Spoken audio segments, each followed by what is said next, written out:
Well, hey there, guys. Greetings and salutations. Welcome to the channel. This is Open Mic. This is basically kind of a version of the John Campea Show, except all we do here is take your comments and questions. It's much more casual, laid back. We're just going to discuss things that you guys want to discuss. I am joined today by Robert Meyer-Burnett. Robert, how you doing? I'm doing well. Been a fun day today. Oh yeah. Did you guys go do tacos today? We did. We had Taco Tuesday, but I meant on the show earlier. Oh, it was a fun day. You, with Mr. Harloff. We had Christian in on Tuesday. We might make that a semi-regular thing. It's pretty fun. I mean, the bastard just kind of invited himself, to come back to the show whenever he wanted. Well, he needs those 70,000 subscribers, he said. Well, so yes, he's trying to get there. I mean, yes, we got to try to, you'll kick him once in a while. We'll see that. Anyway, guys, it's good to have you guys here. So here is how this is going to go. Rob and I have just got a little thing we're going to talk about first. And then once we do, we're just going to spend the entire rest of the episode today taking your live comments, thoughts, questions, critiques, theories, speculations, whatever you guys want to talk about. That's what we're here to do today. Now, before we get into that, though, and by the way, the super chats are open, so be quick because we're only going to leave them open for a finite period of time. Then we're going to shut them down because we don't want the show to be 3 hours long. And yeah, so there you go. So, Rob, I wanted to talk to you about this. Yes, sir. Okay, so Game of Thrones, House of the Dragon's out now, right? Okay, so I remember as we were leading up, like going back about 6 months ago or whatever. Sure. As we were leading up to House of the Dragon, I would often get people writing in and asking questions like, do you think House of the Dragon can surpass Game of Thrones? And I remember what I would say often at that time is, well, time out. Let's not get ahead of ourselves. Like, Game of Thrones is the most pop culturally significant, successful, awards-winning television show of all time. I mean, why would we come out? It's like asking when any new movies come out, do you think it can be better than The Godfather? I mean, it's a really getting ahead of itself kind of question. I would often kind of, shoot it down a bit saying, guys, come on, let's not, does it even need to be as good as Game of Thrones? If it's just good, let's just accept that, right? Well, one of our viewers wrote to me today and they brought that up, but they brought up a really interesting question at the same time. They said, before, you said, well, let's not get ahead of ourselves. But they said, now that we've had 2 episodes and we actually have a point of reference, now we actually have seen some of the House of the Dragon and we have a little bit of a taste of what it is. Now that you've seen a little bit of it, now do you think this is a show that could surpass Game of Thrones? And I said, okay, well, you know what? I thought to myself, that is a very, very fair question because like before talking about let's not get ahead of ourselves, blah, blah, blah, we had no point of reference. We hadn't seen any of it yet. For all we knew, it was going to be an okay show or it was going to be a pretty good show or maybe if we're lucky, it's a great show. I would put it in the latter category right now. House of the Dragon is a great show. So far, 2 episodes in. Might go off a cliff tomorrow. Who knows? But as it'll go off a cliff on Sunday. Well, Sunday. Could go off the cliff on Sunday with the 3rd episode. But I mean, so far, it's great. It's great. And they're right.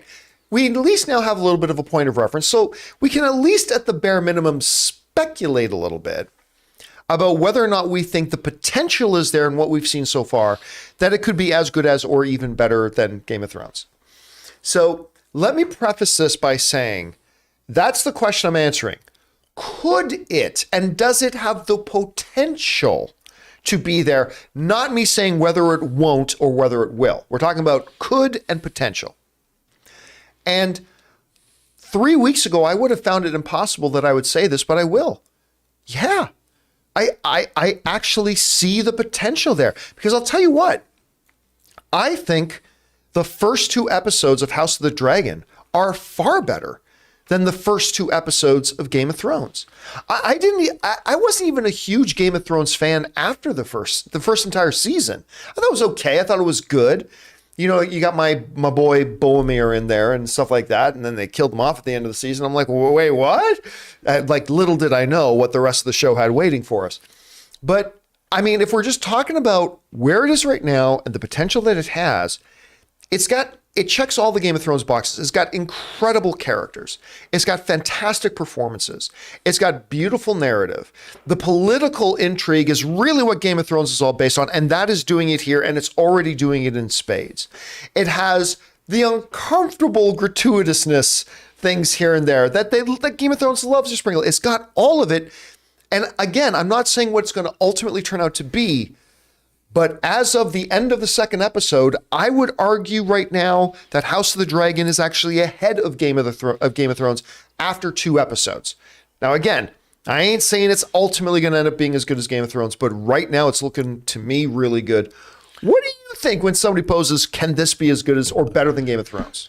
Well, first of all, this show, remember, it has the advantage of building on the audience's knowledge of 8 seasons of the Land of Westeros. It's true. Very good point. So what House of the Dragon does not have to do is explain the world to us, which is a lot of what Game of Thrones was doing a lot of the time, especially the first season, was world building. Yeah. We had to understand, where's Winterfell in relation to King's Landing? Who is Robert Baratheon as opposed to Ned Stark? Who are his kids? What are they doing? Blah, blah, what's Valyria? What are the Targaryens? All that stuff we didn't know. So we had to figure it all out. And what Game of Thrones had to do, it was on a much larger, sprawling canvas. What I really like about this show is it's almost like, well, you say it's like The Godfather. It kind of is, in the sense that the intrigue is it's much more focused, and you've got this family, and it's going to be the Targaryen Civil War, and we know that the Dance with the Dragons will end with the demise of all the dragons, at least for a while, and the Targaryens are not going to be the family they are now. So it really is more of like if Game of Thrones was like Lord of the Rings, this is more like Martin Scorsese's Goodfellas. Where I think it's which by the way means that it has much more propulsive narrative thrust out of the gate. So immediately we're in. The family infighting and because we know what kind of things that we're in for, this is not a long distance runner. This is a sprint that we're watching, like in the Olympics. And I think from that, what I have been really impressed by immediately is how quickly these characters have become endeared to me as an audience member. Yeah. Like Viserys, what a great character. And his daughter. Actually, matter of fact, all the characters are great. I had somebody say to me on Twitter that, no, I'm not interested in any of these characters. I'm like, wait, what? All these characters. I know. They're just so good. And the acting is so good. And I mean, John, I'm in. Now, because I don't like the ending as much as you do, but this isn't going to go 8 seasons. Nor is it designed to go 8 seasons. And this narrative is much more focused, and it will probably end. I can't see it going much more than 2 or 3 seasons. And I think that it'll be like a 3-act movie, but each act will be a season. And it's going to lead up to enormous mayhem for King's Landing. And you're going to basically see this family destroy itself. And I'm looking forward to every moment.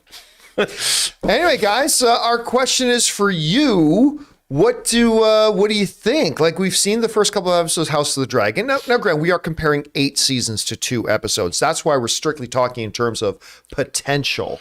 But, I mean, right now, I kind of see it there. I mean, can you imagine if every episode is like what we've seen already? With that kind of narrative thrust and that kind of like, it could be definitely a breakneck show that at the end, we're going to take our breath and be like, whoa, that was awesome. Yeah. I mean, what's really going to be a good litmus test for us is like when the first bad episode happens, and every show will have a bad episode.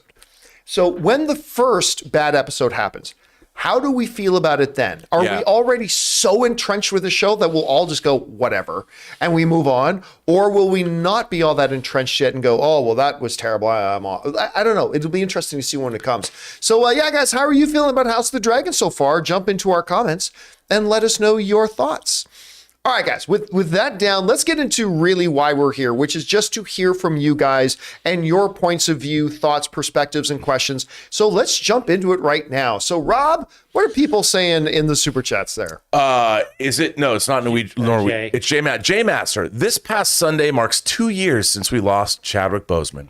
Wow. Living a legacy of portraying iconic legends. Next week, he will be honored during the D23 Legends Awards. I didn't know that. I didn't either, it does man. not feel like it's been that long. I'll tell you what, I still remember exactly where I was. Anne, myself, our friend Ryan, and I think Ray. We were in our living room watching, I believe, the new Bill and Ted movie. I think was that 2 years ago? I think it was. Oh dear heavens. Time is flying. So, and we all kind of looked at our phones for a second. I think that's when the news of, if I'm remembering it right, that's when the news of Chadwick Boseman's passing came through. And 2 years, God, it still feels like it was just a few months ago. I'm not going to say it felt like yesterday, but it feels like it was just a few months ago.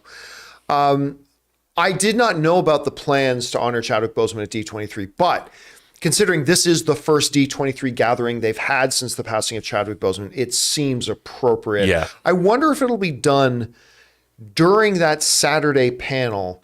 I wonder if it won't be done at another time, because that Saturday panel, they've got it scheduled for 2 hours, and it's supposed to be Fox Films, Lucasfilm movies, and Marvel all packed in there. I mean, that would be the appropriate time to do it probably, but they do have 3 full days. I don't know what the plan is. Have you heard about this? I don't know. Because I know they'll probably do a ceremony maybe on the last day or maybe the first opening part of it. I don't know. Yeah, or it'll be during that panel itself. But anyway, it's a great thing for them. I didn't hear about it, but it's a great thing to do, and I'm not surprised they're doing it. Yeah. All right, what's next? Jay Master says, breaking from Variety, Ben Kingsley to reprise as Trevor Slattery in a major role in Marvel Studios' Wonder Man series at Disney+. This reunites him with Destin Daniel Cretton as executive producer. Yeah, I read that a little bit earlier today. I'm sure we're going to talk about it on the John Campea Show tomorrow. Yes, sir. And one of the things you'll hear me say on the John Campea Show tomorrow, as I said before, I don't know a lot about Wonder Man. Wonder Man is one of the Marvel characters that I frankly don't know much about. And so I don't know if there was a pre-existing connection between these characters. To be honest, I don't either. I mean, Wonder Man's had a lot of different iterations, but Trevor Slattery and him, that's interesting. I wonder if this could mean that there'd be a Shang-Chi appearance. I would imagine. Because this is a Disney Plus show. And Shang-Chi, while I think one of the best Marvel movies ever, he's not one of the biggest characters ever. It's not one of the biggest movies ever. So it's not like you only save him for movies. I could see maybe popping up in there. Absolutely. All right. Well, listen, whatever gives us more Sir Ben. Whatever gives us more Sir Ben Kingsley, I'm all for. Because I have a hot toy of him. Do you? As fake Mandarin? Yes. That was, listen. And he comes with a chair. Okay, look, listen. When they were promoting Iron Man 3 and the first character posters came out, I would argue one of the best posters ever to come out of Marvel is the character poster of quote unquote Mandarin, Ben Kingsley, as he's in full Mandarin outfit on that chair, laid back with the one arm up, and he's got the sunglasses on, and that is the coolest looking motherfucker they've ever had. And dude, the figure looks it's one of the best figures that Hot Toys did at that time. It looks, you could pose him he's got his hand on his head. It's awesome. Such a great look, only to be taken away so unceremoniously. All right, what's next? Jay Master says, breaking, Ron Logan has sadly died at the age of 84 years old, who was responsible for revolutionizing live entertainment for the Walt Disney Company. I am not familiar with Mr. Logan, but I mean, when you say live action entertainment, is that referring to like the Disney parks? Was he? I think probably like their live shows and things like that. Okay. Their Broadway shows, because they've done a lot. Back to the days of TV with the Mickey Mouse Club or whatever. Yeah. I'm speaking completely in the dark here, but thanks for sharing that, man. Disney's got a lot to help or share with us, so. All right, what's next? Russell Amador says, guys, we're a week away from Barbarian finally touching down in theaters. It looks to be the surprise sleeper of the fall and can't wait. Is this on the radar? Any expectations for this? Okay, look, we love the trailer. Yeah. And twice I had invitations to go watch it. Once at the Disney lot, once at another screening. The first time, and you were going to come with me. I was, because I'm dying to see this. I read the screenplay. Yeah, you were going to come with me to the Disney lot in Burbank. We were going to drive out to Burbank, go watch it. But we forgot when I accepted it that it fell on the same day as Ray's birthday. And we were going to sell, so we didn't go. And then another screening came up and I couldn't go to that. So I have been very excited for it. The new poster came out, looks amazing. And your assistant, Taylor has seen it. And I can't remember, Taylor, is this one you liked or was disappointed in? I can't remember. This one was just crazy. I really liked it. And the more I think about it, the more I like it and the more I want to go see it again. Okay, well that's So tickets went on sale today. I got the email notification. Tickets have gone. Word of mouth is really, really big on this. I mean, I've heard nothing but great things. Harloff said he'd heard nothing but great things. I love the. I don't know if that's actually the actual movie poster, but they released artwork today that is such a throwback to 80s horror, 70s and 80s horror. Lurid paperback books, great one sheet artwork from that. You know what the poster reminded me of? It reminded me of a cross between Gremlins and Chud. Do you remember Dude, Chud? it's totally like Chud because it's got the hand and everything like that, right? Reminds me of Fright Night or even Creep Show. Yeah, like that whole style, right? Yeah, it's that whole pulp. It's great. I liked it a lot. The overnight bag opened up with the creature on the. Can't wait. I can't wait. All right, what's next? Jonathan Vigoa says best movies with a twist, but without spoiling them. Barbarian, there you go. I didn't even know that one was one with. What's the twist? I mean, look, as stereotypical as it is, because everybody kind of goes back to this one, and it's completely understandable, but it's Sixth Sense. I mean, like, Unusual Suspects. Yeah, I was going to say that. Is like one of my top 10 favorite films of all time. And it's a great twist. But the twist in Sixth Sense, it kind of makes you go back. The moment it happens, your mind instantly goes back over the entire movie. I mean, they do a bit of a flash as well in the movie itself. But the moment it's revealed, your whole mind goes back over the entire movie, and you're like, you think about the very first scene, and you think, oh my God. And then you think about the next scene, and you think, oh my God. And then, oh my God. And then you've had this 2-hour long conversation with yourself in your mind in about 10 split seconds. And it's really, as stereotypical as it is today, that was one of the best handled twists ever in a movie, and it stands up. What do you think? Well, yeah, no, it's a great twist, and Kino Lorber's putting it out in 4K. A movie that I don't know if you'd call it a twist, but a modern movie that I think has a great ending that's unexpected is Seven. Yeah, I don't know that I would call that. You're right. I wouldn't call that one necessarily a twist. Yeah, I mean, but it is unexpected. But then you can go back, like whether you're going back to Citizen Kane with Rosebud, but I mean, another big one for a very long time. If you want to go back to the classics, Planet of the Apes. Oh, yeah. The original Planet of the Apes. One of the great endings of all time. Because again, that twist makes you kind of think back over the rest of the movie, and it changes your perception of the film. Then there's of course it was a French short film that was brought onto the Twilight Zone called An Occurrence at Owl Creek Bridge. And I don't want to say what the twist is, but that twist has been used in many movies and things since then, like Jacob's Ladder, a movie called Carnival of Souls. And I remember seeing it for the very first time when I was a kid it blew my mind. But then they've used that same twist a lot. All right, what's next? Jason Loricella says, do you think the monster universe is dead? If we're talking about the Godzilla Kong monster universe, some people refer to the Universal sputtered dark universe attempt as because that I've always referred to that as a monster universe, not their dark universe. That's me too. The classic monsters. So it depends on which one we're talking about. If we're talking about Godzilla and the Kong one, well, it ain't dead. We got more stuff coming. There's already more stuff laid out and planned to go into action. And, we talked a little bit earlier today about Legendary, but whatever happens with Legendary, the distribution ideas for those particular IPs are already kind of locked. So there's that. If we're talking about the Universal thing, yeah, that died. They may try to get other iterations of it going, but that first thing died. Blumhouse, good start with The Invisible Man. Oh, that movie's so good. And then if they did, I think the way to do it is how Blumhouse did it, because, if you think about the classic Universal monster movies, like The Mummy, the original Mummy, Boris Karloff, was a dude in a room. Yeah. It wasn't some apocalyptic, and they really leaned into that in The Invisible Man. It wasn't the world ending. It was one woman being stalked by, and I think they could, and it was really good. On an $8 million spend, they made $100 million. Why not do that with all the classic monsters and go back to the days of yore? Why not make a movie for $8 million? Yeah, of course. Million? It's easier said than done. Blumhouse can do it. All right, what's next? CJ Rebirth says, we killed 16 people. No, it was 17. You forgot one. I'm telling you, Bullet Train was thoroughly entertaining. Again, not as good to me as one of the great Guy Ritchie movies, but again, super fun. All right, super fun. John Redcorn says, any expectations for the Patriots this year, John? They're going to be better. I mean, look, it's still Bill Belichick. is still Bill Belichick, right? Like last year was a reconstruct, a reformatting. I don't expect them to win the division this year. That's fine. But I see them starting to win the division again starting next year. But I think they're going to be a very, very good team this year. All right, what's next? Curious to see what happens.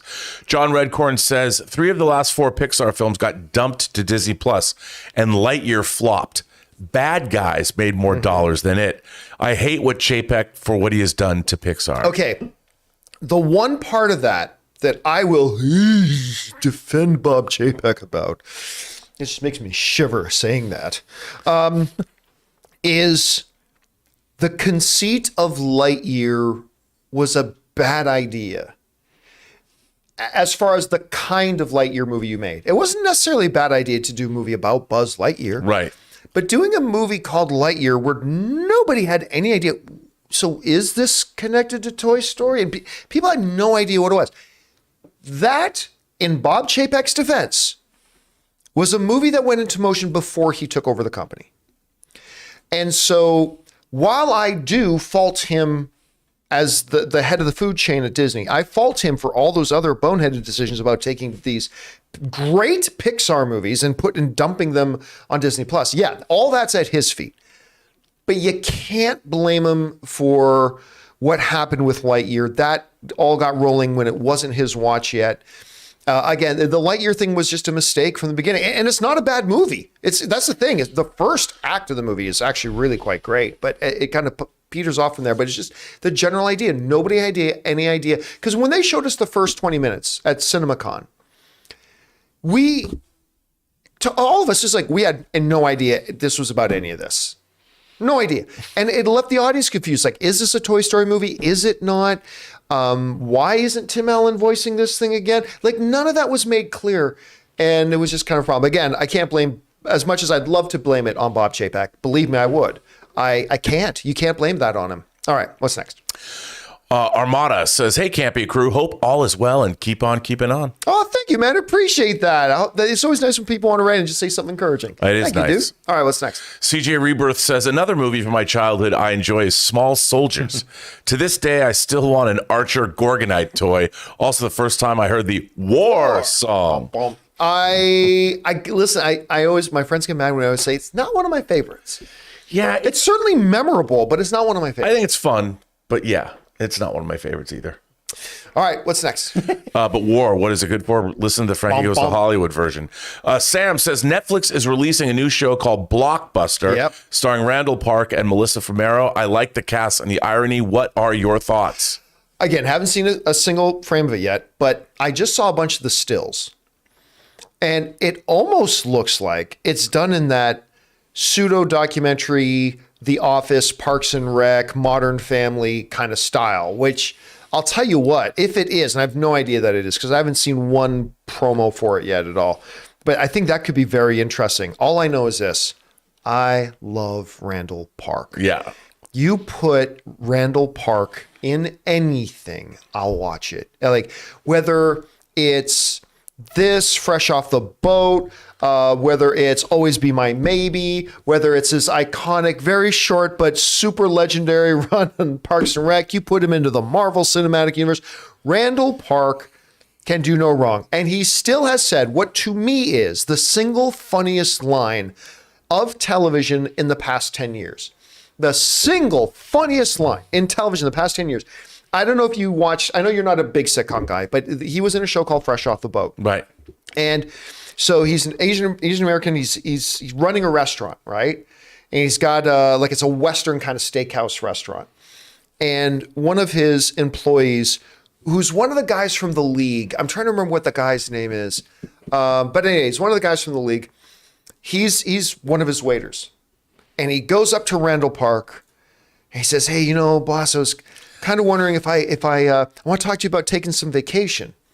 And Randall Park puts his hand on his shoulder. He goes, work is a vacation from poverty. And I just remember I don't remember if I was like mid drink or whatever, but I nearly choked.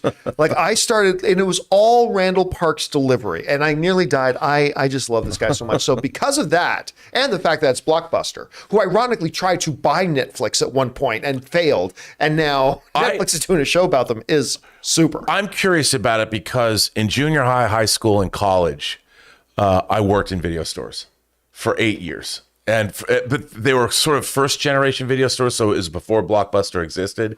But I'm sure it's kind of the same thing. So I'm very curious. I'm very curious to see what they do. All right, what's next? Marley Villasenor says, have you guys seen the trailer for Sam Levinson's new HBO show, The Idol? It stars good Canadian kid The Weeknd. Wondering if he will have any acting chops, as I've only seen him in that very small role in Uncut Gems. Dude, have you seen these trailers? And by the way, Marley tipped in like $20. Thank you so much for supporting us on that level. I'm not going to lie to you. I'm not going to lie to you. As good Canadian kid The Weeknd, I don't get interested in shows that star musical stars. And so the fact that it's starring The Weeknd, I mentally checked out. Now, that doesn't mean that the show won't be great. And it doesn't mean automatically that The Weeknd isn't going to be fantastic in it. I'm just saying I'm going to have to see it, then I'll believe it. Yeah. But I instantly, mentally, I check out and say, oh, you're just putting a pop star in the lead role for... Well, it stars Lily Rose Depp.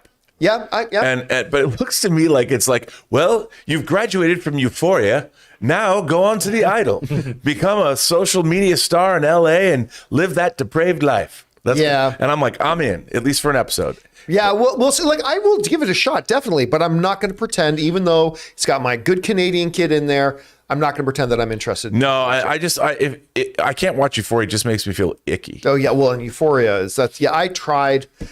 Again, it's not a bad show. It's a very well done, impactful show. Yeah, oh yeah. But like you, I feel kind of, I feel icky. I shouldn't be watching I don't feel good watching it. No. I just feel like, oh, the state of the world is awful kind of feeling, I guess. Yeah. So I just kind of move on. But the Idol looks more like Less Than Zero. All right. I think it could be fun. What's next? Hoopsuni says, I saw 3,000 Years of Longing and didn't absolutely love it, but the uniqueness is definitely refreshing, and I'm glad I saw it. Shame it didn't do too well.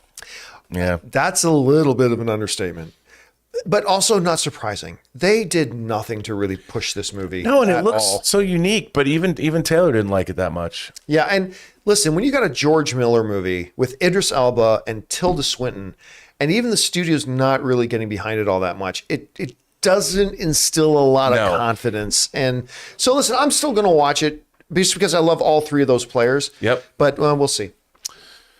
Sam Fisher says, I wonder if the High Valerian we hear in House of the Dragon is the same we hear in Game of Thrones, because it's 200 years in the past and language changes and morphs even in 200 years. Especially without audio or video records. Right. But I'm going to guess that it is like in that world, in that Westeros Game of Thrones world, it sounds like traditions and legends and lore and family trees and history is very well protected. At least that's what it sounds like. So I'm going to assume that it is. I don't know. Yeah, I think High Valerian's High Valerian. No matter, it's like Latin. You know, I don't think in Latin one day someone just started going, bruh, what's up? All right, what's next? I don't think they do that in High Valerian. Sam Fisher says, I started Welcome to Wrexham. So good. Can't wait to see the Remember the Titans movie of this story to come out in 10 or 20 years. I got to tell you, I've not watched the third. I don't know that the third episode's come out yet. I don't think it has. Anne and I sat down to watch the first two episodes. So impressed with it. I mean, I love, first of all, real stories about good people doing good things are just things that I love watching. Especially in this day and age. Yeah, especially in this day and age. And when you just see like McElhenney, I never know if I'm pronouncing his last name right, and of course Ryan going in, buying this team, and you just see this town, this city, who are so invested in their club, like the hope and the cheering and the joy and whatever. And then you got real, first of all, sports is real drama. Yeah. Right? Sports is the real drama that TV shows and movies try to replicate. Sports is that real drama.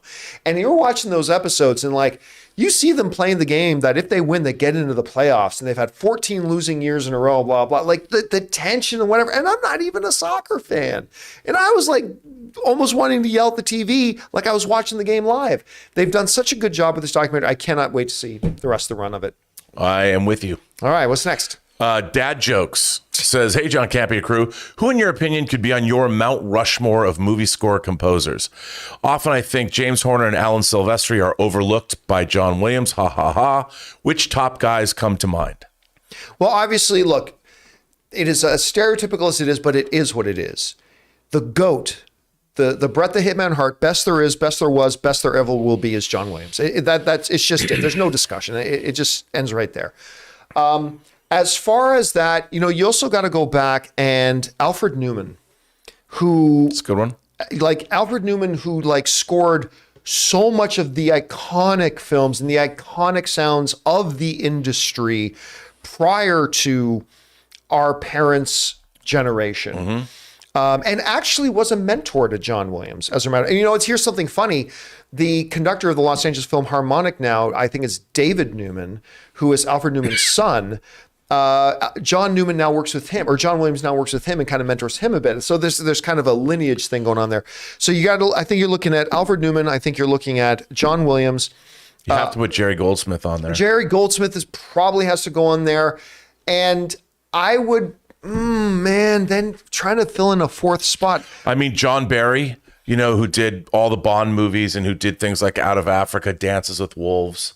I mean, he's great as well. And then right now you're looking at Body Heat. If you fast forward to today, then I don't know that I would have Alan Shore on there. I don't know that I would have Hans Zimmer. But the one modern guy that I would consider being up there would probably be Hans Zimmer. And Hans Zimmer now, one of the things about people like John Williams is they have 50, 60, 70-year careers going. Yeah. And Hans Zimmer, I remember the first score I remember hearing of his was a score for a movie called Paper House. And it was a horror movie directed by Bernard Rose, who directed Candyman. And I have that CD. And then he did like stuff like Rain Man, and that was before he became the Hans Zimmer we know, like in the 90s when he did things like Crimson Tide, but he started out and his stuff was really good from the get. All right, what's next? Jay Master says 20th Century Studios Barbarian tickets now on sale. Why, yes, they are. Yeah, and it's kind of funny because this is not going to make a lot of money. The movie's not going to make a lot of money. And so I was kind of surprised to see these big tickets on sale now announcements because I don't think people are going to be rushing to get tickets for it, but I hope it's really good. I think, though, it was not made for very much money. It was shot in Bulgaria, true, yeah. And it is basically a single location movie. I guess you could call it that. Well, sort of. We'll see. And I think this movie, I think this is going to be a water cooler movie where people go, you have to go see Barbarian because it's so crazy, just like Taylor said. All right, guys, listen, before we move on here, we're going to take a second and thank the sponsor of, our major sponsor here on the John Campea channel in its entirety. They are my cell phone service provider. I love them. Speaking of Welcome to Wrexham, owned by Ryan Reynolds as well, just like Wrexham, our friends over at Mint Mobile. We want to take a second and thank the sponsor of this video, Mint Mobile. After years of fine print contracts and getting ripped off by big wireless providers, if we've learned anything, it's that there's always a catch. So when I first heard that Mint Mobile offers premium wireless starting at just $15 a month, I thought, what's the catch? But after talking to them and using their service, it all made sense. There isn't one. Mint Mobile's secret sauce is that they're the first company to sell wireless service online only. They cut out the cost of the retail stores and pass those sweet savings directly to you. And guys, I have been using Mint Mobile for months now, and I could not be more thrilled with the service. I also couldn't be more thrilled with the fact that my phone bill now is literally 1/3 of what it used to be with my previous major carrier. All plans come with unlimited talk and text, plus high-speed data delivered on the nation's largest 5G network. Use your own phone with any Mint Mobile plan and keep your same phone number along with your existing contacts. Switch to Mint Mobile and get premium wireless service starting at just $15 a month. To get your new wireless plan for just $15 a month and get the plan shipped to your door for free, go to mintmobile.com/Campea. That's mintmobile.com/Campea. Cut your wireless bill to $15 a month at mintmobile.com/Campea.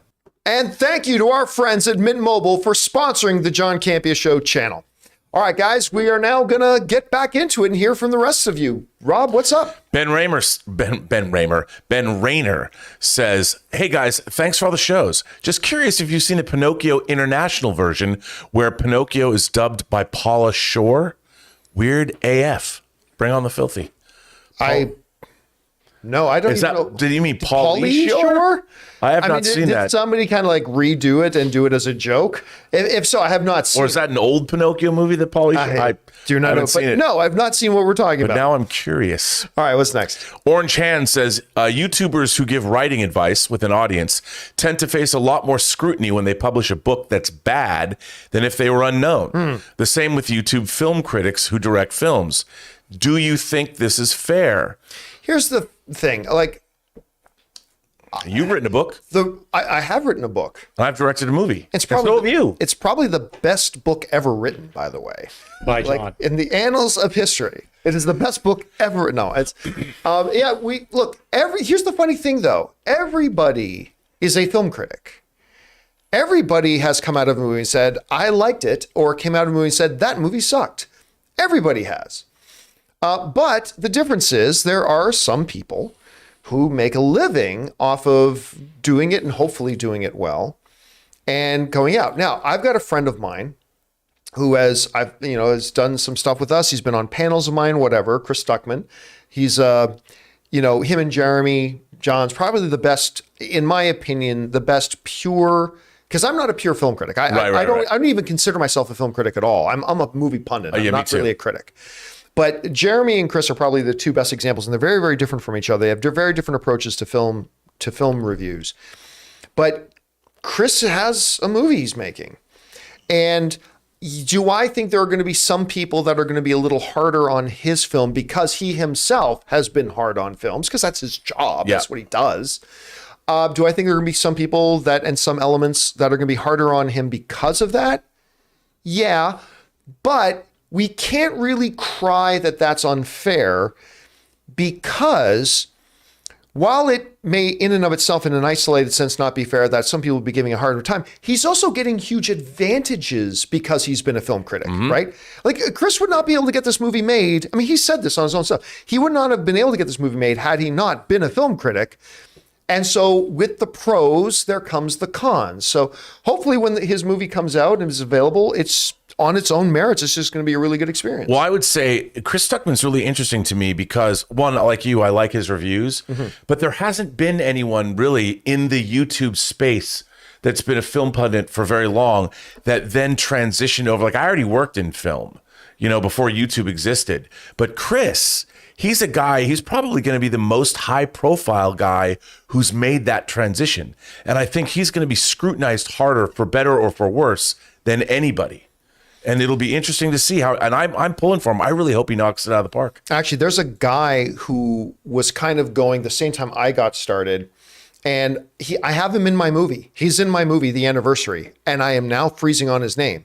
But he was in the online, not YouTube space, but in the online blog world, because that was prior to YouTube. And he was big in our space.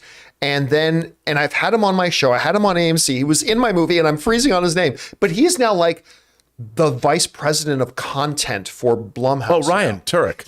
Ryan Turek, thank you. So I mean, granted, he's not in the director's chair making stuff, but we've seen people. No, but yeah, he did transition. Yeah. He's producing like the Halloween films and stuff. All right, what's next? Jay Masters says the new featurette trailer for Disney Plus's Pinocchio movie, Tom Hanks talks about the iconic animated Disney Pinocchio and remaking it for a new generation. I mean, that sounds like a good featurette to make. I mean, you got it's not one of the most beloved movie stars in the world, in Tom Hanks doing that. And listen, I like the trailer. I think I was a little bit more intrigued by the Guillermo del Toro version, but we're in a world where we don't have to pick one over the other. They both look really good and interesting to me, so I'm kind of looking forward to seeing them. I can't wait. All right, what's next? Chef Rigo. He asks for restaurant recommendations near iPic in Pasadena. Well, Chef Rigo, you're right in the middle of Old Town. It's literally across the walkway from Sushi Roku. And in that, there's a lot of great restaurants just in that very square. Yeah, it's nothing but restaurants. I used to work in that area. Yeah, and any one of those restaurants is great. There's one that's right across, I don't know the name of it, right across the courtyard that's really, really good. Oh, I've only ever been there once, so I can't tell you the name of the it's restaurant really- there. But the food at iPick is really good. Oh, that's cool. Yeah. So I mean, you Yeah. might You might wanna just be eat good by there. going in there and ordering. Yeah, it's All right. gourmet food. So What's next? Mike A says, thoughts on Dylan O'Brien as an actor? I love him in everything he's in, and I'm waiting for his breakout role. Very underrated talent. Love the show. I like Dylan O'Brien. Yeah, I mean, he's very solid. What's I always freeze on the name of the Monsters, Love, and Running. I can't remember the name of the movie that came out direct to streaming. But it was really good in that. Monsters, Love, and Running. It's like 3 words. It's like Monsters, Love, and Monsters. Yeah, I think that's what it is. Is that what it is? Love and Monsters? Okay, we'll go with But I Love like and Monsters. I love Monsters, Love, and Running. Monsters, Love, and Running. I want somebody. That's got to be another one. Well, right next to the Foot movie that. Yeah, we're the making. new My Pickled Foot. My yeah, Pickled Foot. And then of course like the surprisingly decent Maze Runner. Yeah. Because I remember like when that Maze Runner movie came out, it just looked like that was during a phase when everybody was trying to rush these YA novels out Right. into movie form because Hunger Games had done so well, and it looked like garbage. And like I remember, I think I might have seen it with Harloff. So we watched it like. That was oddly good. Now, the sequels, not so much, but Dylan O'Brien was quite good, and that kind of put him on the radar. All right, what's next? Dr. Nova says, I found that over the last 3 years, I've watched less movies and I've gotten more relaxed. Didn't feel like I had to have an opinion on everything, and I've become non-toxic all around. Well, it's called listen, maturing. I don't know if that comes from watching less. I mean, you should be able to strike that balance whether you're watching 2 movies and TV shows a week or 8 movies and TV shows a week. I mean, that balance of being able to just go in. Look, there is a zen that comes from, I'm going to go watch a movie or watch a TV show, and I'm going to like it or I'm not going to like it. And other people are going to feel differently than I do, and that's okay, because then I'll move on and watch the next thing that I will like or won't like, and that's fine. That doesn't matter whether you're watching 2 things or 8 things. So I don't know if it comes from, like, I'm glad you've reached that point. That's awesome. Absolutely. But I think you're safe to watch more if you have the time and you want to watch more, and then I think you'll be okay. I don't know. Agreed. What would you say to that? I would say exactly that. I mean, the question is, why are you watching movies? You should be watching movies for yourself. You know, enriching yourself, sparking your imagination. It doesn't matter. You don't need to share your opinion with everything and everybody. Watch movies for yourself. Look, there is a simple recipe. I always talk on the show about how making good movies has nothing to do with about a formula. But there is a formula to creating a better fandom that is non-toxic. It's a very, very, very simple formula. And that simple formula to creating a non-toxic fan environment is simply this. It is accepting that you can like or dislike something, and you don't need to convince other people to like or dislike it too. If we all had that one basic principle as fans, that, hey, we're going to watch things, and things we like and things we don't like, and it's okay that other people like or don't like the opposite from us. And then we move on and watch something else. I think if the entire fandom, like, toxicity can't exist in an environment where you have a fandom that just goes, I'm going to like some things and I'm not going to like some things, and I don't need to convince other people to agree with me. We can share, but we don't have to convince other people to agree with us. If we had that basic understanding in fandom, toxicity simply cannot exist. And I dream of that better world of fandom. All right, that's just my thought. All right, I agree with you. What's next?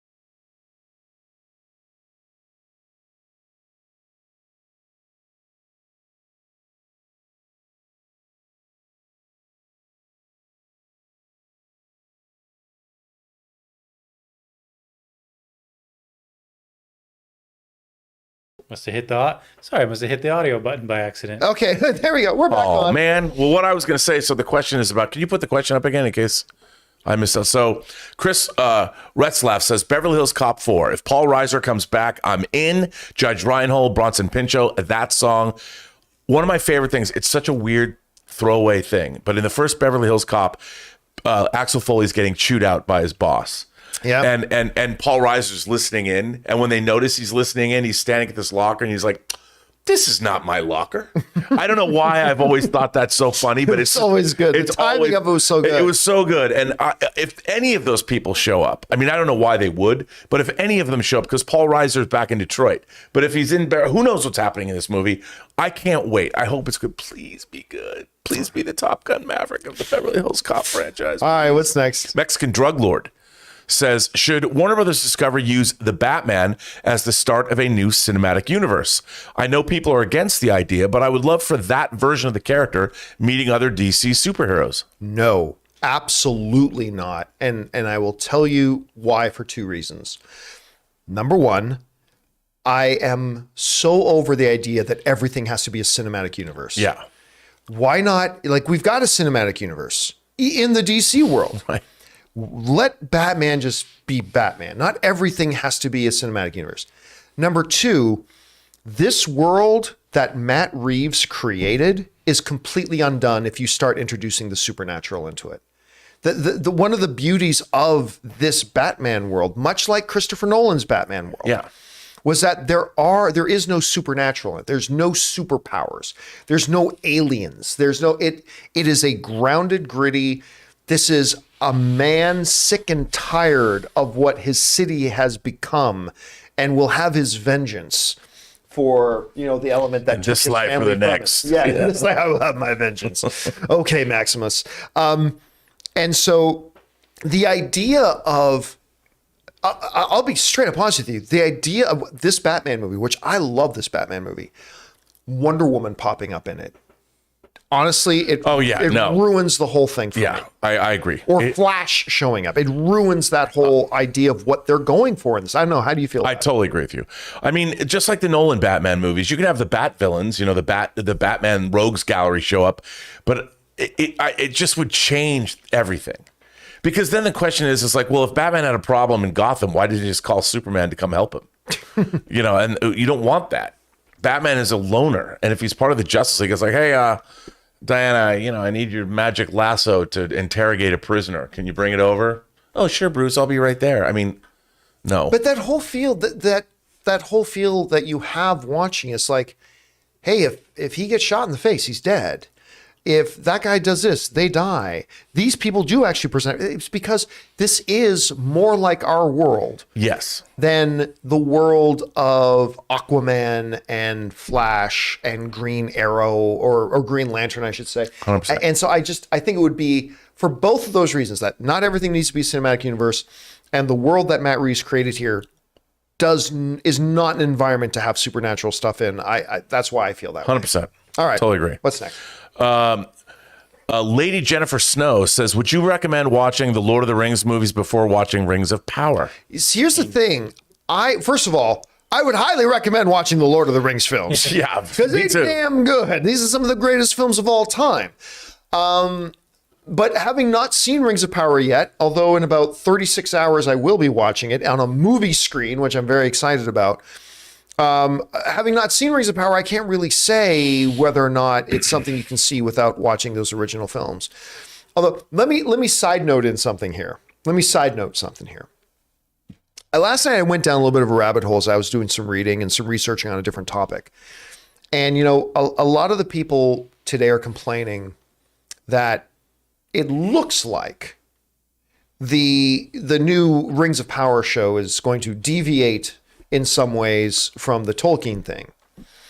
And number one, if they have to make up a lot of stuff, because this isn't based on one particular book. Like, this isn't the Silmarillion. This isn't anything like that. This is a lot of fill in the gaps kind of stuff that they're doing here. So a lot of it's going to be original. So of course it is. But here's the funny thing. Do you know how wildly different Peter Jackson's movies are from the books? Like, and I don't just mean in some minor detail ways. There are some very significant ways in which Peter Jackson's Lord of the Rings movies, which I think are top, like I kind of count them as one movie, and they are in my top 10, maybe even my top 5 greatest films of all time. I love Peter Jackson's movies. Some of the greatest things, I still say Return of the King is the greatest cinematic achievement ever in the history of the medium. Again, I'll go into that another time. But they wildly different. The character of Frodo is incredibly different from the way the use of Arwen in the books are completely different. The way they use the Ents in it, and even the whole nature and the character of the Ents, completely different. Entire major story points and characters completely removed out of the story. Like on and on and on and on. And I went back. So I started thinking about this, and Rob and I were talking about this before the John Campea Show started today. I went back. I found essays that people had written back in the day about why Peter Jackson's things are an atrocity to anybody who is a true Tolkien fan. Well, I still have friends that say that. I mean, no, it's true. It's absolutely true, right? And like reading all these articles, like these things that like Tolkien historians write about, these Peter Jackson movies are an abomination. They do not stay true to the Tolkien thing. This shall not stand. This will not stand to alter it a bit. And then, by the way, in the book, the whole thing, and Gandalf is hanging there by things. That doesn't happen in the books. Right. It's not there. But anyway, reading all this kind of stuff, and I'm just thinking about all the stuff now I'm reading today about so many people who have not seen the show yet, by the way. Right. Saying the exact same things. Well, they're not staying true to it like Jackson did. Who are you talking to? Because you go back and you talk to some of these Tolkien historians back there who were like shitting their pants, being upset over how Peter Jackson's thing are an abomination to the Tolkien texts. But anyway, but then again, hey, listen, to be fair. I love that you're using your Ian McKellen voice when you say that. He didn't snap out of it. We can only do, what do we do with the time that is given? So it's funny too, but to be fair, like comic book fans do that too. Like, again, like when certain comic book movies get made, like that isn't well, like, again, we've talked a lot about Days of Future Past is not the Days of Future Past comic. Right. Civil War is not the Civil War comic. And comic book movie fans do it too. And you know what? Listen, all of us are lying if we don't admit that probably at some point we have done it as well for one movie or another and one property or another. Or a TV series. Or perhaps a sci-fi series of some sort. I mean, we've all kind of done it too, but it is pretty precious which pearls we tend to clench onto. That's us as a weird species. I mean, that happens a lot with books. Yeah. I remember, when I was in college, I read Bret Easton Ellis's Less Than Zero, and I couldn't believe they made a movie of it. And I got us into a media screening in Seattle. Had to drive 70 miles. It took like 10 of my classmates. We'd all read Less Than Zero. The movie is nothing like the book. Nothing. They turned it into this anti-drug thing, and we wanted more of a Euphoria vibe back then. And they all looked at me like, what the hell was that, Rob? Like, it was my fault. I'm like, what? I just brought you guys, man. I didn't make it happen. I didn't make this movie. I'm sorry. It was disappointing. I actually like it now in the distance of time because James Spader as a drug dealer is so awesome, and Robert Downey Jr. is great in it. But it was nothing like the book. Like, nothing like the book. The only thing the same with the book is the title. All right, what's next? I love this one. Sparktastic said, have you read Through Fire and Blood? It's very spoilery. Okay, that was good. I don't know if they even intended it to be funny, but that was the book good. This is originated on spoiled everything. Yeah, man, it's just unbelievable. It's like, damn, man. All right, what's next? Harv's K says, hey, John and Rob, all of today's streaming services put together could not match what Netflix's DVD catalog back in its heyday. Those were my peak movie watching years. Missed those red envelopes. But and you're absolutely right, Harvs. I mean, that we forget today, but Netflix, when it launched, revolutionized home entertainment. Revolutionized it.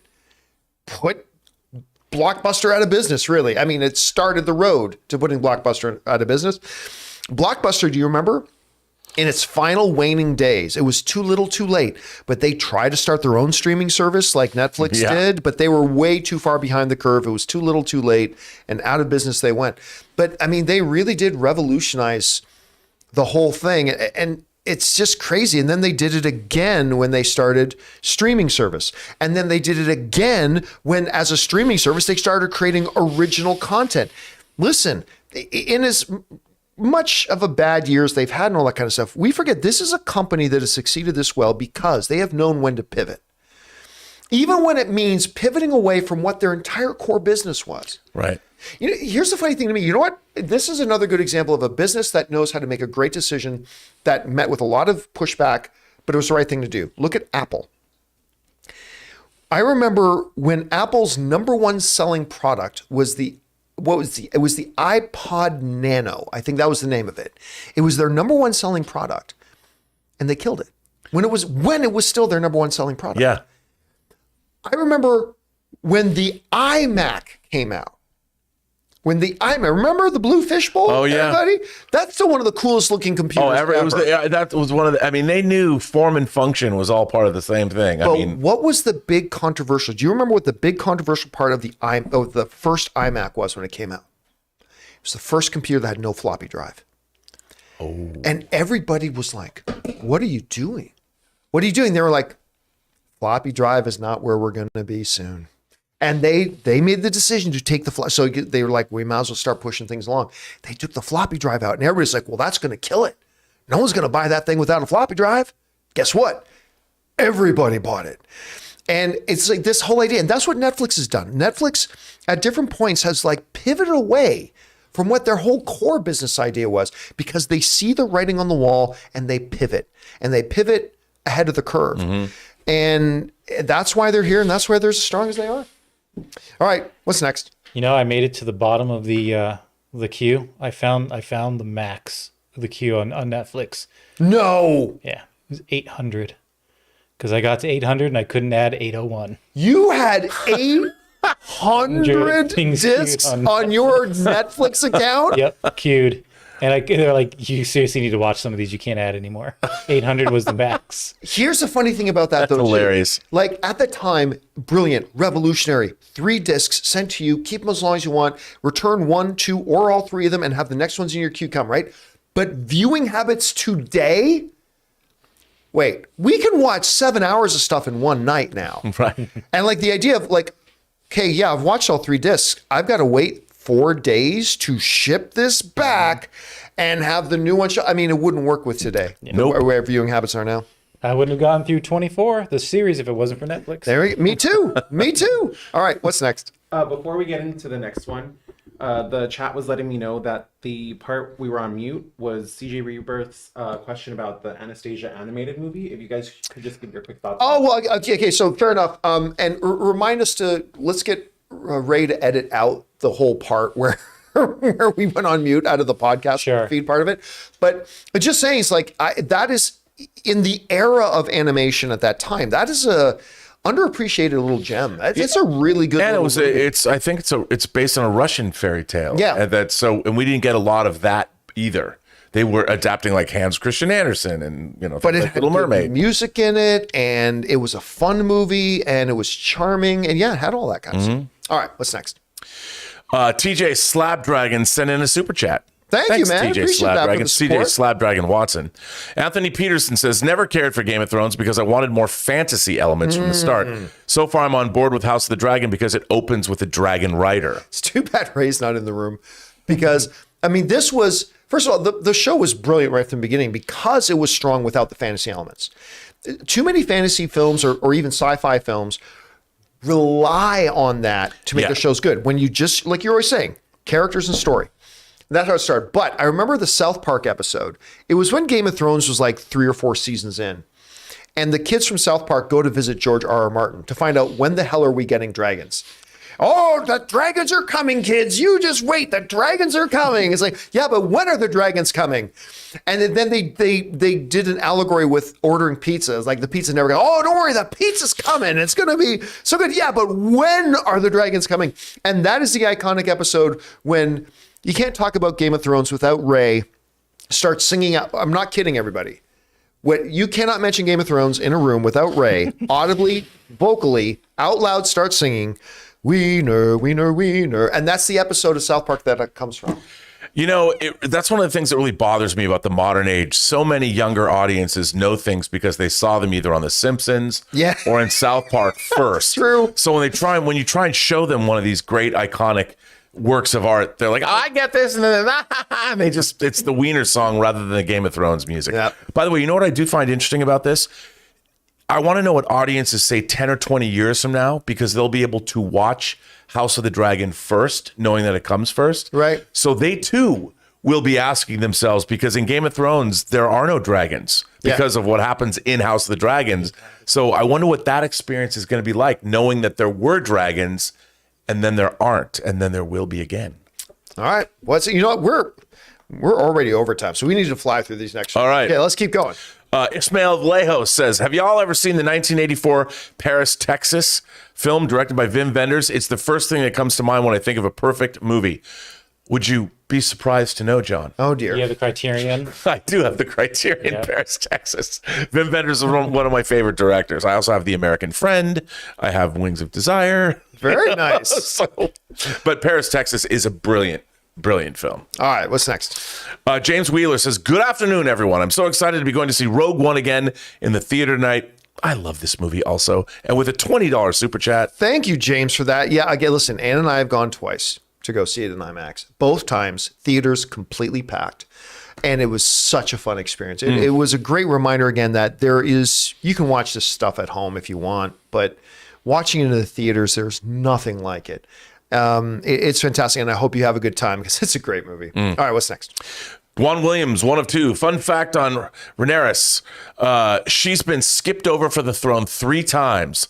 When Jaehaerys' firstborn, R's dad, died, Jay passed R and named his second son Balon, which is Viserys' dad, the heir. When Balon died, the council skipped R and her eldest son Lenore in favor of V, and now V spurned Lena for Alicent. That family just can't catch a break, which is why he's so pissed off. And why they are so mad and bitter. And also, like, we get a glimpse that there is a longer history to some resentment. If you even look at the history of the families, and that's what they get into there, right? Like, this is a long-standing thing. In that final conversation that goes on, like, they lay out the grounds, like, they know you got to get it. So yeah, I see it, totally see it. All right, what's next? Aiden Foley says, finish watching Arcane for the first time. Shit, man, you weren't joking. This show is absolutely brilliant. Easily the best animated show I've ever seen. Listen, I am in complete agreement. And I say it without hyperbole. I personally do feel that Arcane is, and I had no interest in this show, none, based on a video game. It's just like, I don't know, it just looked like some desperate, hey, you know what's popular? I even forget, what's the name of the game it's based on? Is League of Legends? I think it's League of Legends. It's based on a popular video game. I just kind of capitalize on a familiar IP. The show probably doesn't even have anything to do with the game. It's going to be nonsense.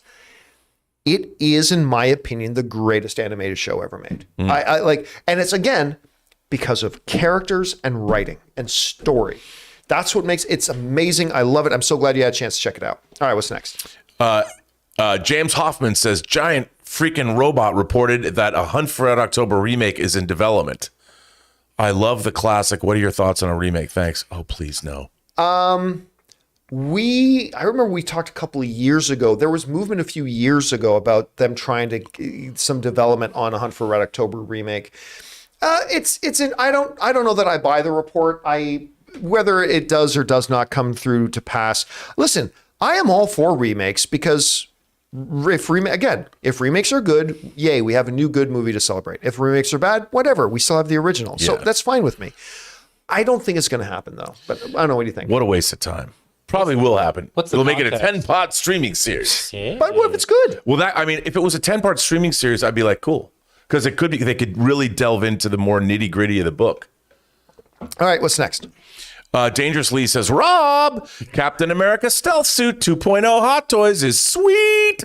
Yeah, but Dangerous Lee, I already have Stealth Suit version 1 that comes with 2 figures, Stealth Suit and civilian Steve Rogers. So have you had a chance to see what does this new one look like? Well, okay, to be fair, it's a little better head sculpt. The body's a little better, but you know what? It's expensive and I'm not going to buy it. You know what the funny thing for me is when it comes to hot toys, and as being a world-renowned expert on hot toys because I own 4. The head sculpt to me is everything. It is everything. And the thing about that is, to be honest, the head sculpt, especially the Steve Rogers head sculpts, have gotten better and better and better. And that stealth suit was from Winter Soldier. So that figure came out, what, 6 years ago, 7 years ago? And the new Steve Rogers head sculpts are. All right, what's next? But you have one. You have the Infinity War. I have my Infinity War, which is the one I always wanted. And that is a dope figure. Yeah. With It's the on my beard. desk. I love that figure. It's great. All right, what's next? I'm going to steal it one day. You won't even know what. Dwan Williams says, "Hi, John. With the new information of episode 2, how do you see that beautiful Rhaenyra-Alicent relationship going?" Oh, it's going to go badly. It's clearly going to go badly. Oh, it's going to go to hell in a handbasket. I have a feel like, as somebody who has not read the source material, I'm guessing, I think the next episode looks like it jumps forward at least a full year, maybe even a little bit more, maybe 2 years, 3 years. I don't know. I have a feeling we're going to get to that and we're just going to arrive. And it's like that the king and Rhaenyra probably haven't spoken since she walked out of the small council chamber. And probably the same thing with Alicent as well. So I'm just guessing. I have no idea, but yep, not going to go well. Not going to go well. I mean, yep, not going to go well with the whole family. Yep. All right, what's next? Right off a cliff. Casino Royale says, "How do you think creatives are viewing Warner Brothers Discovery after Batgirl's cancellation, especially because the studio said it wasn't because the movie, so they are liars." No, all these fucking bullshit reports coming. The movie was not good. Like when the CEO came out and said specifically, and listen, this was nothing new. We all heard well in advance, all of us who work in this industry, we had all heard well in advance that it was not looking good, that the movie was not turning out well. We had all heard it long before they made the announcement that was coming. I was still interested in seeing it, of course. And then when they come out and say, we are not, what was they said the official Investors Day when they were asked about, say, we're not going to put out a movie that we don't believe in. And they don't. And they just did the funeral screening of it. And you guys read it too. The people came out and said, yeah, it felt like a glorified CW show. Yeah. That's not what we wanted to hear. And that's not what they spent $90 million for either. No. And here's the interesting thing. You and I were talking about this a little bit earlier. And it's not an apples to apples comparison. But speaking of Game of Thrones, you guys remember there was another Game of Thrones spinoff that was starring Naomi Watts, big star, incredible actress. They put hundreds of millions into the initial development, pre-production, and shooting of the pilot episode. All that done, and they pulled the plug on it because they said wasn't good enough. They pulled the plug on the original pilot of Game of Thrones. Yeah, the original pilot, and they scrapped it and reshot the whole thing, went and redeveloped it, reshot. But they killed that whole show. That's why I hope they do the same and revisit this one they killed and just redo it. At some point, that idea just sounds so great. But so they killed it. Where was everybody with?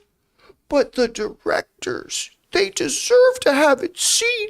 All those people who work so hard on it deserve to have. No, nobody said that. Well, you know what's funny, John? Nobody said that. It's just, people understood. Okay, they made this thing.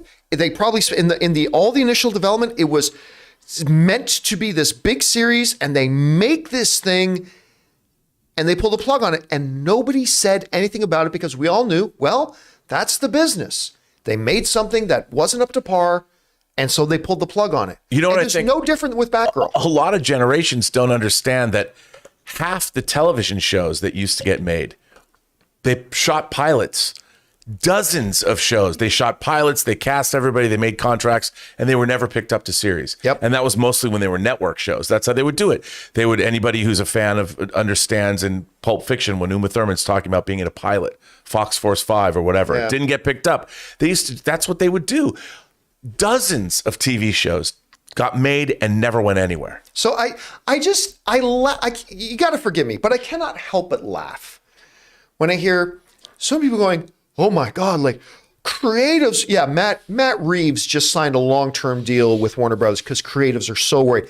Everybody thinks, creatives are terrified to work with Warner Brothers because they canceled what, from all accounts, I haven't seen it myself, but from all accounts was a crappy movie. They pulled the plug on a crappy movie that they said wasn't good enough. I want to hear the first filmmaker who actually Warner Brothers says, we're going to give you a deal. We want to make your movie. And he's going to go, no, You pulled the plug on Batgirl. You're going to green light my movie? The hell you say? And look, one of the great things about Warner Brothers right now is that not only are they axing what they don't think works, they're getting behind and promoting work that they're rewarding good work. So they look at Blue Beetle and they're like, you know what? This is good. We're not going to make you go and languish on just HBO Max. We're not going to release you on HBO Max. We're giving you the theatrical release. Which means they're going to put tens of millions of dollars into marketing. Yeah. With the new Evil Dead movie, they said, you know what? No. You're not going straight to HBO Max. You made a good movie, man. You made a good quality movie that people are responding to in the festival circuit. We want to get behind it. And now now the new Evil Dead movie is getting a full theatrical release. It's house party. Yeah. So no, creatives are not real creatives in the business, because we got this. James Gunn is signing a long-term deal with them as well.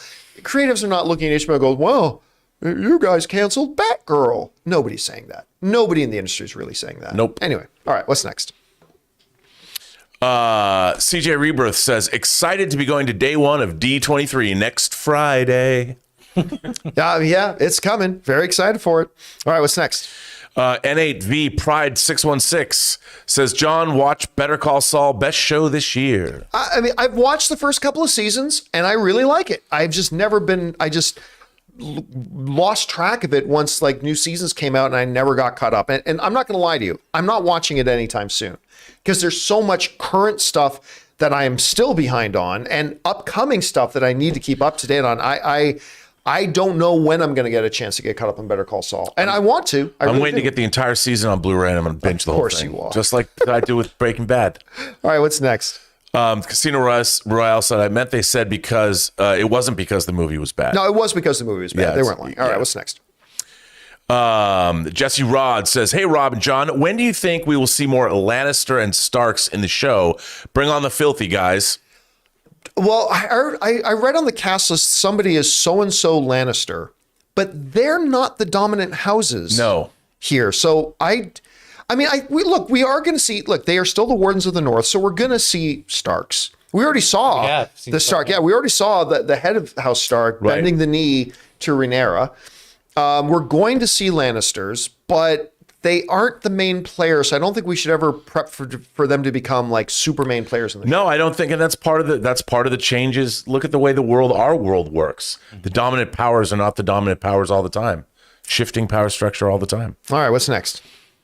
Taki75 says, can you say a few words about the She-Hulk cameos we've seen in the trailers? Man Bull, Mr. Immortal, Frogman, El Aquila, Wrecking Crew, and Baron Blood. I don't really know what to say. I mean, I need to see things in context. Yeah, I do too. And whatever. So I mean, it's cool that we're seeing them. Yeah, I mean, look, we've seen a whole bunch of things. Obviously, the big one, of course, that we haven't seen yet in the show, Matt Murdock showing up as well. So, I mean, but even then, I can't really speak to that until we see what's the role going to be, what part are any of them going to play in their respective episodes when they show up. So once they show up, then we'll have more to talk about. And are they really going to be their Marvel counterparts? Or are they going to be people just playing at being villains? I mean, I can't wait to see how they address all these characters and how do they portray them in the universe. All right, what's Some next? could be just goofballs. Here's the final one. Harv's K says, just curious, what are Taylor's Mount Rushmore of movies? He seems to have eclectic tastes. What we say a couple of your favorite movies, Taylor? Well, I'm not really good at math, but how many heads are on Mount Rushmore? 4. All right, so head number 1. I'm not good at math. Head number 1 would be the original Star Wars trilogy. That's 3. Right? Yeah. No, that's one head with Revenge of the Sith. Head number 2 would be a Rosamund Pike head, and it would be Gone Girl, and I Care a Lot. Love Gone Girl. Oh, I love it too. It's Fincher. Head number 3 would have, I guess I could say big boobs, and it would be Elvira, Mistress of the Dark. Is that even right. is that a I movie? watch Yeah. every I didn't year know. on my birthday. And then it would share a head with Scream, the Scream franchise. Really? Head number 4 would be Chicago. Thank you very much. The musical with Catherine Zeta-Jones. And at the bottom of my bottom of my Mount Rushmore is a swamp with all the Shrek movies and Scared Shrekless. Wow. That is a very Which eclectic I have list. never seen Scared Shrek list. I have never seen it either. Well, get ready. Get ready. All right, guys, that's it. Yeah. All right, guys, and that'll do it for this installment of Open Mic. Thanks for coming out and hanging out with us for the afternoon. We're so glad that you did. Don't forget to come on back tomorrow for the John Campea Show tomorrow. And, of course, we have our She-Hulk pregame show tomorrow, which I'm very excited for us to get into and start talking about a little bit. So, yeah, thanks a lot for being here, guys. Rob, where can people find you online? You can find me on Instagram, where John has not, at RM Burnett. Find me on Twitter at BurnettRM. Are you following me now? Weeks ago. I started following you. Why didn't you tell me that? Well, I figured, since you seem to be so obsessed with her, I didn't know. You would have noticed that I started following you on Instagram. Wow. Weeks ago. And find me at Post Geek Singularity on YouTube, but mostly here. And of course, for producer Jonathan Boyko behind the computer there running the show. And a big thank you to you guys for spending some time here and again, just hanging out with us this afternoon. We look forward to seeing you all again tomorrow. Thanks a lot for being here. And until next time, my friends, bye-bye.